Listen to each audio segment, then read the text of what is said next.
Welcome to the Intentional Encourager podcast, where each episode brings you compelling conversations and stories designed to entertain, enlighten, and encourage. And now here's your host, Brian Sexton.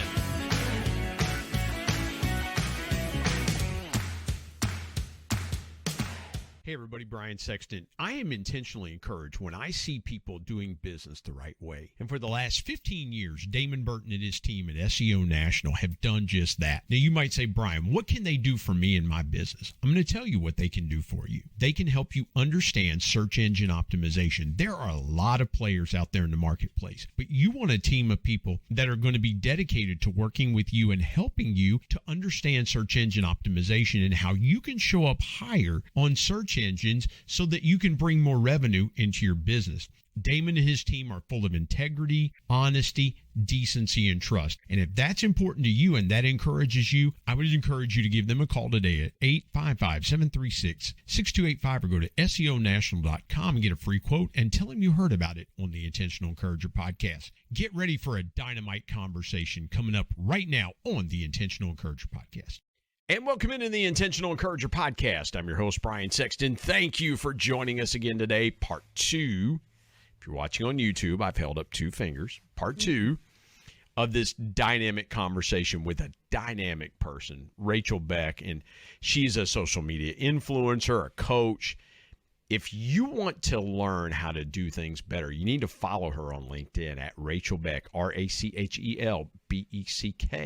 But she's right here, right now. And in this part of the conversation, I want to tell her story. You heard in part 1 how she's overcome PTSD. She's overcome racism. She's overcome a lot of things in her life. We're going to take this part to kind of really tell her story, because that's a part of the Intentional Courage podcast is we want to tell the stories behind the people, because stories are what make people who they are. And Rachel, again, people got a lot of value out of that first part, but there's a reason and there's a story. But you help people, you inspired them to find their own story. I just got to know about your story. So take me back as far as you want to go, and I want to hear your incredible story. Oh, thank you, Brian, for asking. You know, I share people's stories. So it's nice when someone actually asked me to ask about my story. I was born in India. My roots are in southern India. My biological mom died 2 days after giving birth. I'm in the process of, been trying to find my biological father. I was dropped off to the founder of an orphanage. She took me into her home while the orphanage was being built, and I was adopted and raised by a beautiful family in the U.S. I am an Indian Jewish woman, which I'm a very diverse woman, extremely diverse woman. Like you said, I battled a lot. I grew up on the East Coast, and then I've lived actually in the East Coast, the South, and the Midwest. I've lived everywhere in this country except for the West Coast. My story has not been easy. I battled a disease for 20 years called endometriosis. I have lost 2 children through miscarriages. So I use my voice for the infertility community. I have PTSD due to a deeply, deeply traumatic event in my life. So I use my voice for mental health. It hasn't been easy, Brian, I'll be honest with you. It hasn't been. I feel like I have been in survival of the fittest mode most of my life, and I'm still there. I would say most all of your life, Rachel, because my life. Let's go back there, and I want to unpack just a little bit. You find out, you grow up being adopted by a U.S. family, a Jewish U.S. family. So you know very early on that you're not like them. I was 11 months old. Yes. Yeah. And so, my family, so my youngest sister is 17 years younger than I am. my parents adopted her when I was a senior in high school. So yeah, so she was in her early teenage years. She was in her teenage years when she found out my parents adopted her.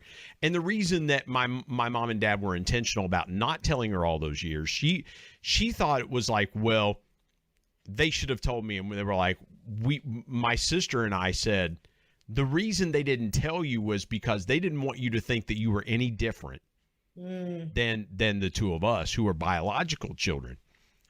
But I have to think, though, your biological mom dies 2 days after you're born. You're trying to find those pieces of who you are. And it really tells me that even from birth, you've always had this survivor innate instinct.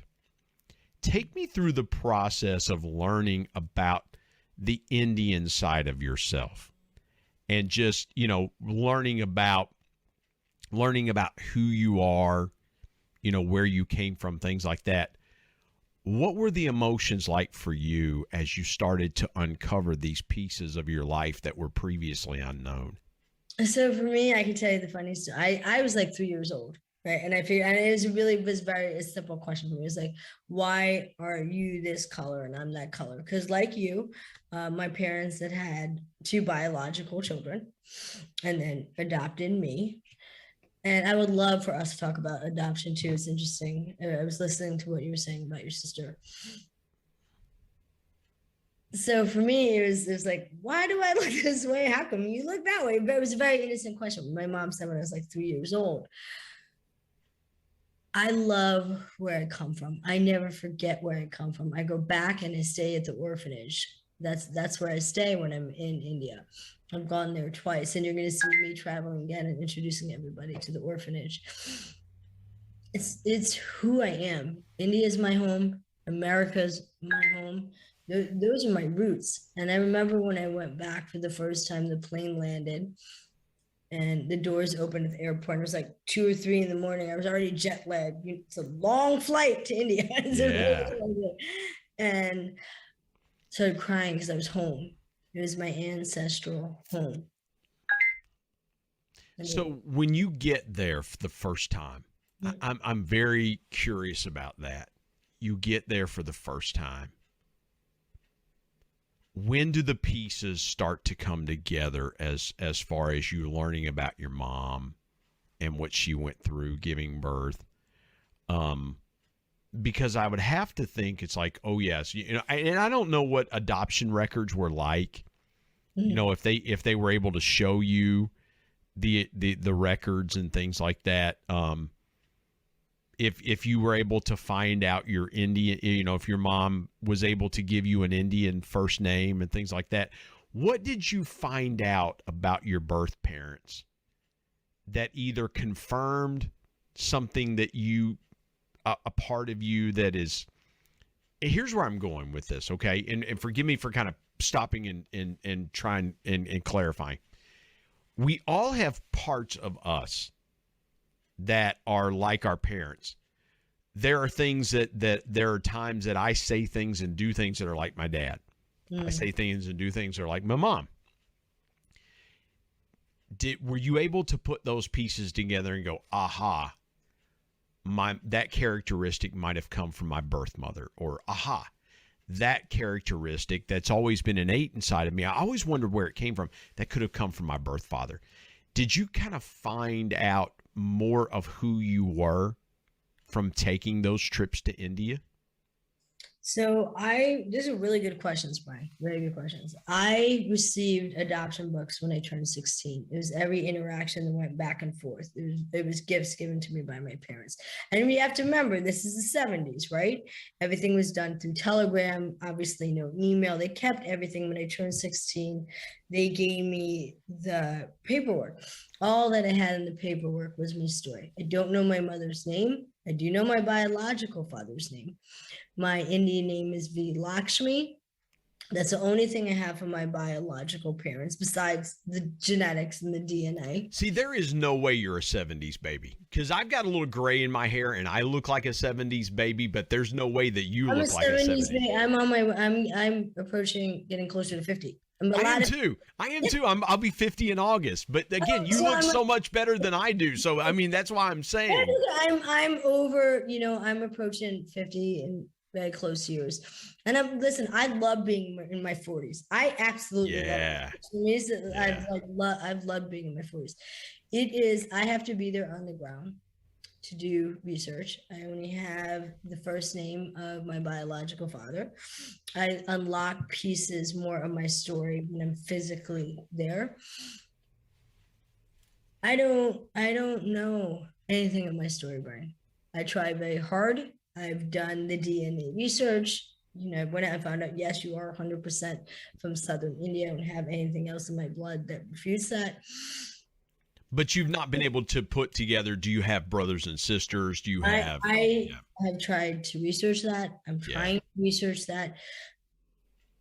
Adoptees, it's a lot of identity issues that we go through. There's a lot of struggles. Our story, let me say this, Brian, and I'm saying the sweetest way I can say this. Adoptees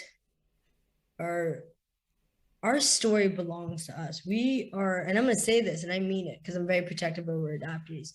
We are entitled to know our story, where our roots begin. 100%. Nobody should ever hold that information from us. Let's talk about it. We are asked to conform to a new environment, right? We are asked to conform to a new culture. We are asked to conform to a new religion. The beginning of my life was planned out for me. I had no say in it, right? I had no say in it.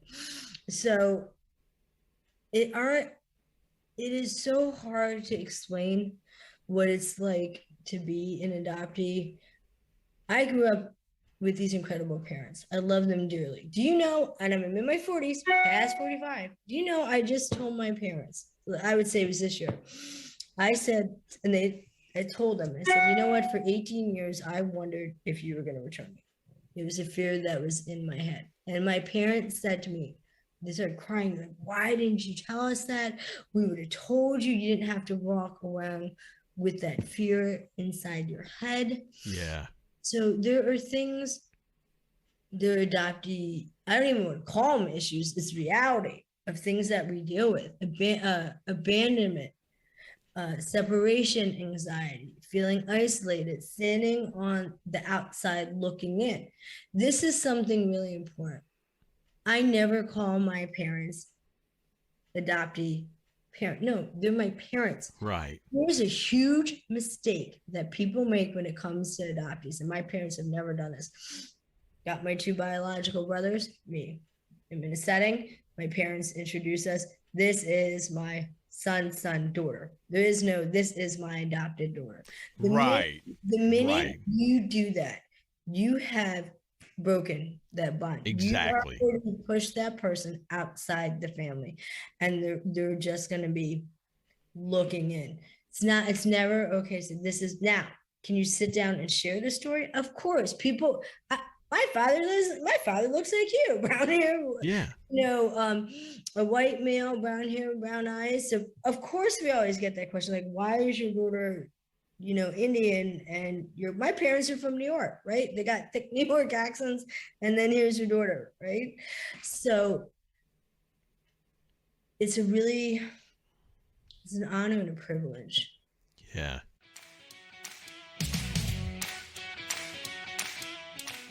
Hey everybody, Brian Sexton. Prices are going up by the day. We've got to find ways to increase our household revenue. Now, a couple ways you could do that is, one, you could go and ask your boss for a raise. But if that doesn't work, I've got another way for you. It's my friend Joe Hart's program called Products for Profit. Joe's been a guest here on the Intentional Encourager podcast and told his story about how learning retail arbitrage changed his life, and he's been helping thousands of people change theirs. Now, retail arbitrage is simply this. It's taking a product and buying it and then reselling it online for a higher price, and you keep the profits. And guess what? Amazon and Walmart use third-party resellers every day to fulfill their customer orders. I want you to go to productsforprofit.com or productsforprofit.card.co. Get connected to Joe's team. Tell him you heard about it on the Intentional Encourager podcast and start making money today with Products for Profit. And now let's get back to more great conversation on the Intentional Encourager podcast.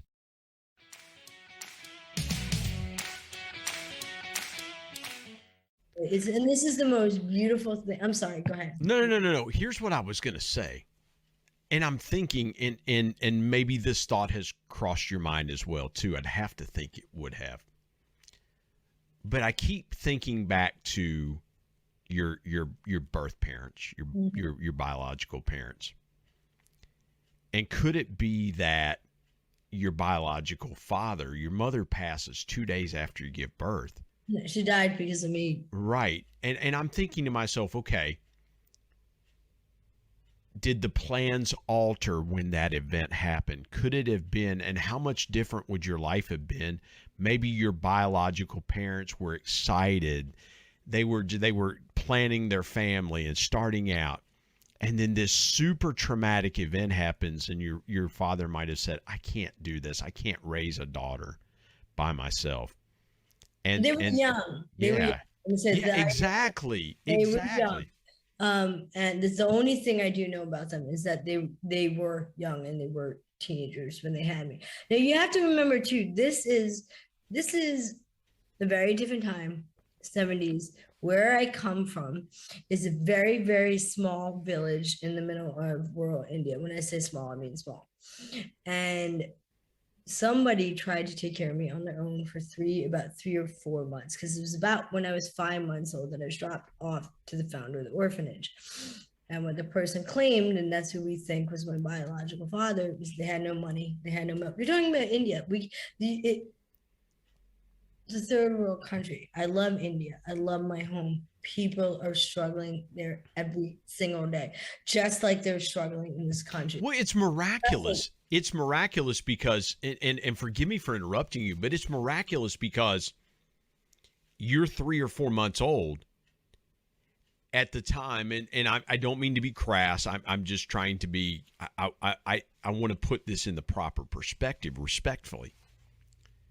Your mother should have been there to nurse you. It's miraculous to me you survived. People just feeding you, bottle feeding you for all intents and purposes because your mother was not there for you to nurse on.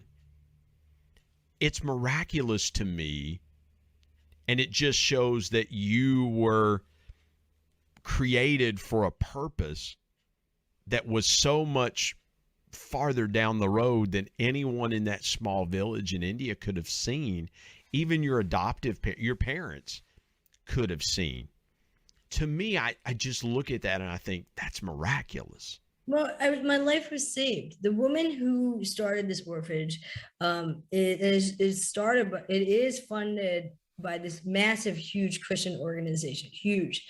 And she went to India as a missionary, and she was a nurse. That's what she did. And so this person took me to her. I was malnourished. I was borderline comatose. That's how severely sick I was at 5 months. I was literally going to die. Okay, Brian, that's what was going to happen. So this woman who took me in, who was on a mission, who was a nurse at one of the biggest hospitals in India, she saved my life. Listen, I have 5 parents. Okay, 5. I've got the 2 biological, the foster mom, and then my parents now. So these are people who made a choice when it comes to my life. Why do I say that? There was a choice when I was dropped off at the foster mom, whether or not she was going to take me. There was a choice whether or not I was going to be adopted. These are choices that people made. And every day, Brian, I'll share this with you. I hate my birthday. I'll tell you why. Most people love their birthday. I don't. For me, it is the week when I know my biological mom died. That is something I carry with me every single day. I can't begin to explain to people what it is like to know that your birth caused my biological mother's death. I carry that every single day. Mm-hmm. And so I have these 5 parents, and I will not waste my life. I've had 3 near-death experiences, and someone was studying me for a paper. Actually, it was part of a paper when she was getting her master's. I'm not going to waste my life. I don't forget where I come from. Everything that I'm doing right now is because I have a specific goal in my head that I am trying to reach. And until I reach that goal, I'm not going to stop. It is in my head. It's in my heart. I know what I want to do. Until I reach that, I'm just not going to stop. Well, you define, Rachel, you forgive me for jumping in there. You define the difference for me, and I've had this conversation with people before. You've just eloquently described the vast difference between passion and purpose. Because when I hear what you just said and I see the conviction, it's one thing to hear the words. It's another thing to see the conviction. That tells me that purpose drives everything that you do in life. Oh, it's a combo. I'll be honest with you, Brian. It's a combination because I'm deeply passionate about stuff, and I have more purposes than people will ever know in this world that I'm working on. So yeah, I combine them both. I'll be, I can't do one without the other. Does that make sense? I know why. Perfect sense. I know why I get up every day.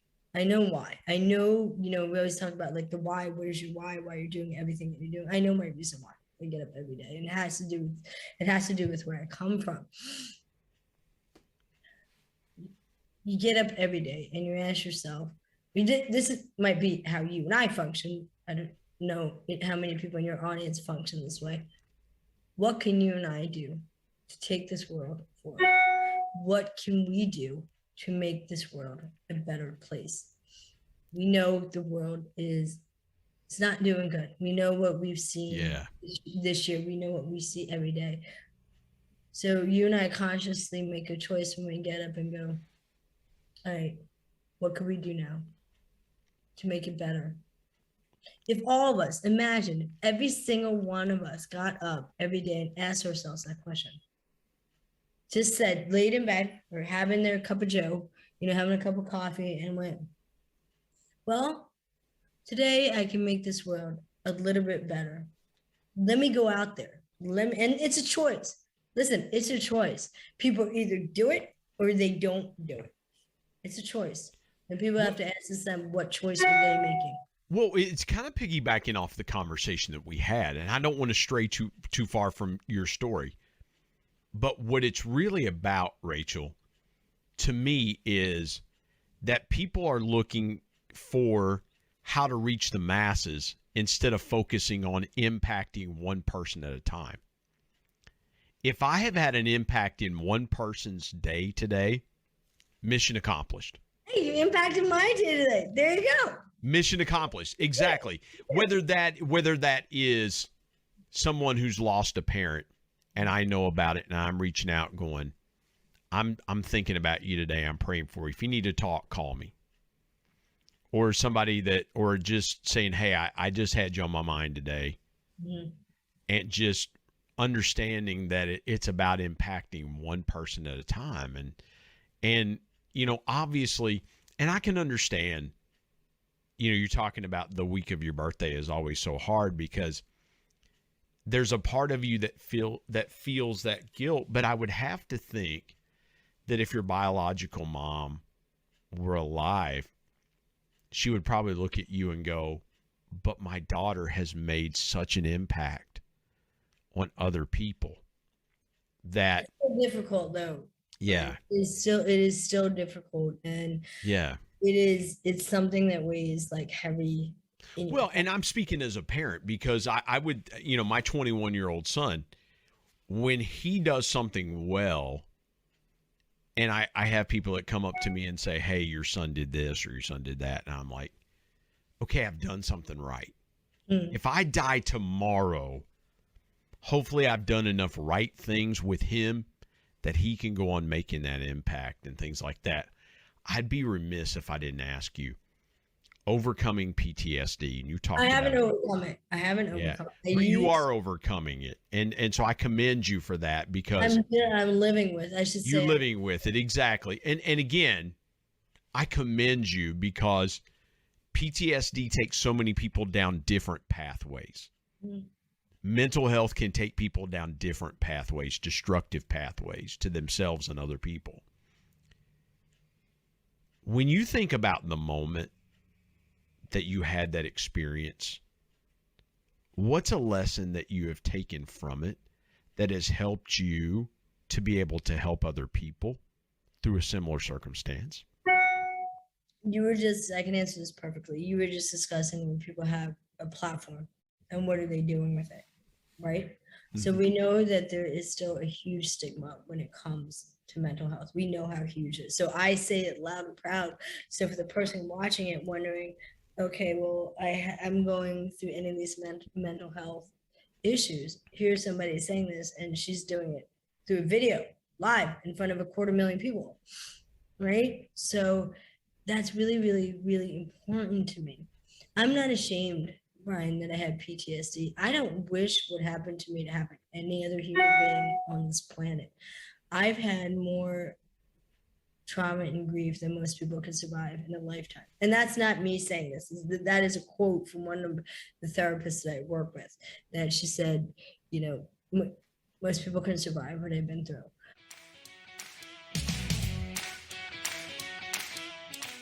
Hey everybody, Brian Sexton. You know, dreams are powerful pieces of intentional encouragement. We all have them. If you're a business owner, you've probably always dreamed of taking your sales to levels you've never seen before. I've got a guy that can help you with that. His name is Brad Norwood. My good buddy Brad has been on the Intentional Encourager podcast as a guest before, and he is a dream specialist. His company, Dream It Pro, offers incentive packages to travel to places such as the Masters, Kentucky Derby, the Super Bowl, even exotic places that you've always wanted to take your team, but you just didn't know how to do it. Brad's your guy. And oh, by the way, Brad's a certified bucket list coach, so he can help your team members achieve their personal dreams as well. I want you to go to www.dreamitpro.com and find out more, or call him directly at 479-466-6907. And by the way, tell him you heard it on the Intentional Encourager podcast. Let's get back to more great conversation here on the Intentional Encourager podcast.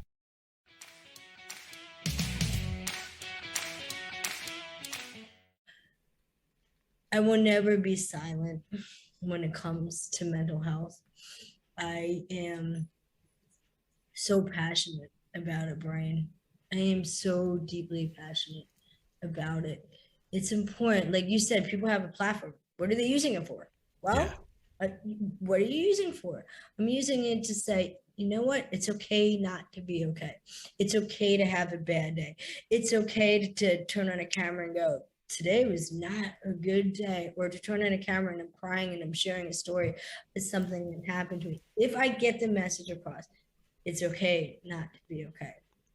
If I could step you back to that moment, and you got the ability to walk now, right now, 2022 Rachel Beck, you had the ability to go back in time and be able to sit down with yourself, maybe the day after it happened or a couple days after the event happened.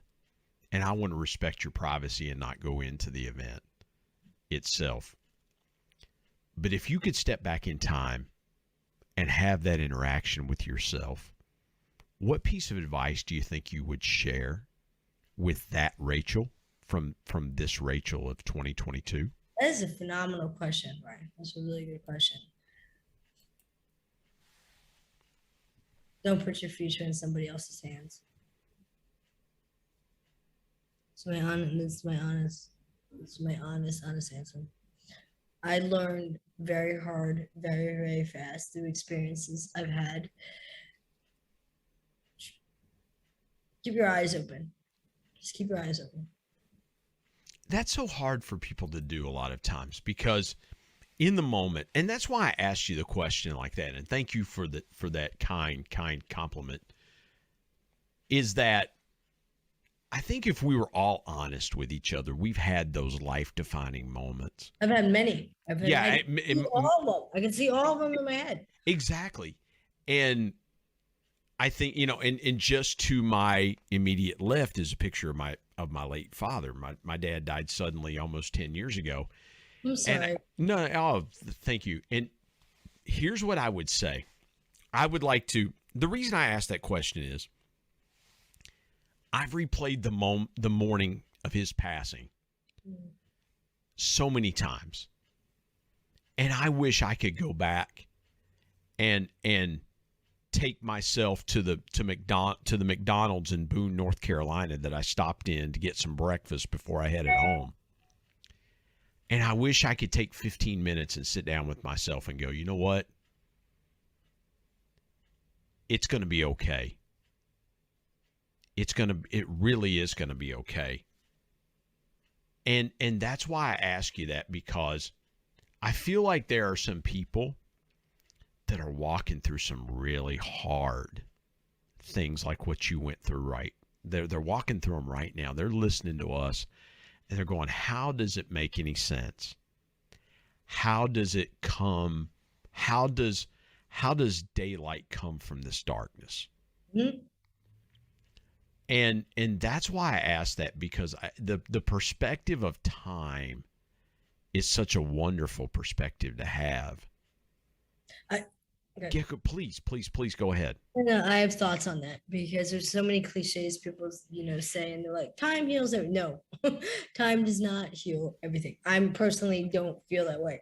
When you go through traumas, especially when it comes to PTSD, and I'm sure you understand this, there are triggers, there are emotional triggers that might bring up that experience all over again.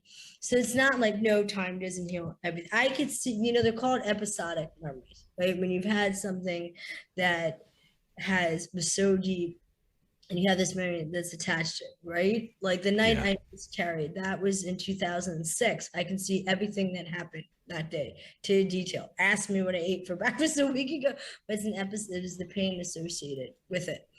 Same with the second miscarriage. It was the pain associated with it. I know exactly what I was doing that day.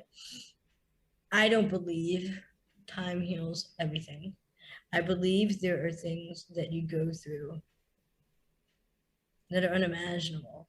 There are things that you go through that shake you to your core. I'm at a point in my life that there's nothing that anybody can do to me that I haven't been through.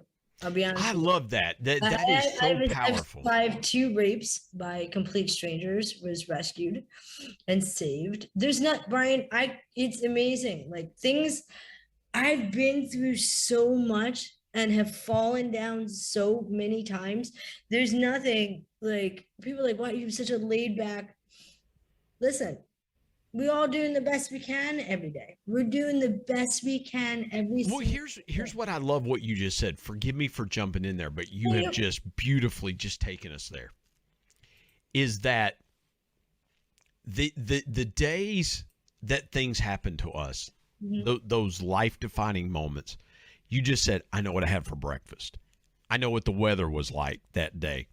You can probably say I was wearing a blue shirt and whatever. You do. It really, you really do remember every little detail. I can smell the rain from that day.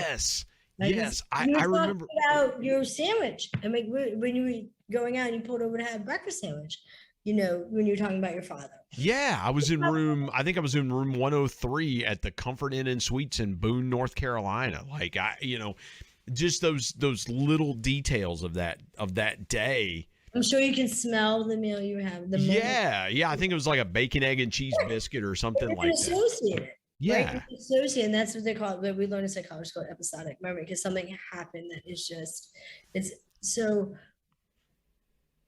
not, time doesn't heal everything. I have learned, Brian, I thought my life was going to be such a certain way. I had it planned out. I was like, this is the way it's going to be. And then my life happened and nothing turned out the way it was supposed to be. And now what do? I embrace all of it. I go with the flow. I'm like, whatever comes my way, I'm like, I've survived more that people have no idea about. They have no clue. Yeah. And you're using that to help other people. And that's the beautiful part of it, Rachel, is I believe God takes us through things in life so that we can learn lessons to help other people. It's, because what you've gone through, someone that's had a miscarriage for the first time in their life, you know exactly how to help them. Someone a lady that's gone through rape, you understand how to help her It because you've been wasn't there. rape. I had two attempted rapes. Attempted rapes. Forgive me. No, I want to honor that. But again, you understand the fear behind it a lot of times. Absolutely. I can share one of the stories with you. It's absolute fear. But I don't know that like you do. I can't help someone in that circumstance. What I could say is I can pray for you, but you probably you likely know you're probably, and I'm just paraphrasing. I want to be very respectful. You're probably going through this. I went through the same thing. You might be experiencing that. Here's what happened to me. You've learned those lessons, but you're trying to help other people through them instead of clutching them like pearls close to your chest and going, I'm never going to share that. It's just too intimate and too personal. And I believe God takes us through things for us to help other people. I want to ask you this in the few minutes that we have left. What's the biggest piece of intentional encouragement that you have either learned on your own, gotten, but it keeps you encouraged, that you would share with other people in the last few minutes of our conversation? Our dreams belong to us. And it's really, here's a couple of my pet peeves. Brian, you ready? Fire away, Rachel. Fire away. This is going to turn into encouragement. Exactly what you were saying. Our dreams belong to us. Don't be a bubble popper. Okay, that's pet peeve. If you and I sit down and I say to you, Brian, this is what I'm dreaming about. This is what I want to do. Don't be that naysayer. Let people have their dreams. Encourage them. It doesn't matter. Their dreams belong to us. And that is a mistake people make. Get out there. Encourage them. Help them. I'll have a friend say, hey, I'm trying to do this. And I go, boom, meet this person. They're going to help you with your dreams. Be that person. Don't pop somebody's dream. Okay? It's theirs. It's safe. My dreams are in my heart, and they're deeply private to me, and they are it's why I get up every day. Okay, I'm going to say that. So encourage people. Don't sit there and say, oh my God, your dream's never going to come true, or this is never going to happen. No, don't even plant that seed of negativity in their head, because they're already giving it 150% to make their dream come true. That's the first thing. Your kind word, your encouraging word could literally make or break a human being. You have no clue. And I can say this from truth because I know what I'm saying this from experience. You can make the difference in someone else's life. One kind word, one kind action, one smile. It can make a huge, one kind gesture. One kind gesture. I personally, I don't know about you, Brian, I remember the kind people in the world. I tend to forget the other people. I'm like, wow, this person is extremely kind. That person is now implanted in my head because of who they are, how they're treating you. You and I were talking about respect. What a polite, respectful human being they are. Those people stand out. Those people truly stand out. So get out there. Do something encouraging. Help somebody. Some people right now are standing on the edge, and they need us. And it is our responsibility as human beings to pull them back and to hold on to them and say, you know what? We're here for you. And this is why I take my social media, being an influencer, responsibility very seriously. Wow. That is so good. First of all, I want to say, again, thank you for sharing your story with me. I have so looked forward to this. Folks, it's just understanding the why behind the person. And again, you can follow her on LinkedIn at Rachel Beck, RachelBeck. Rachel, from the bottom of my heart, I am indebted to you for this time, for the first part of our conversation that we had, and this second part. And folks, I hope you have gotten powerful intentional encouragement. Rachel, thank you so much for joining me on the Intentional Encourager podcast. It's my honor. It's my privilege. I'm looking forward to more conversations, and we're going to get you on my show. That's our next step. We're going to have you on my show, and we're going to talk about this. What does it mean to be an encouraging human being? But let me say this, a real encourager. Not, there's a big difference between, are you truly an encourager? Yeah. You and I can talk, we'll talk about that when I have you on my show. Absolutely. I can't wait. I cannot wait. Again, my sincere honor. Thank you for joining me, Rachel, on the Intentional Encourager podcast.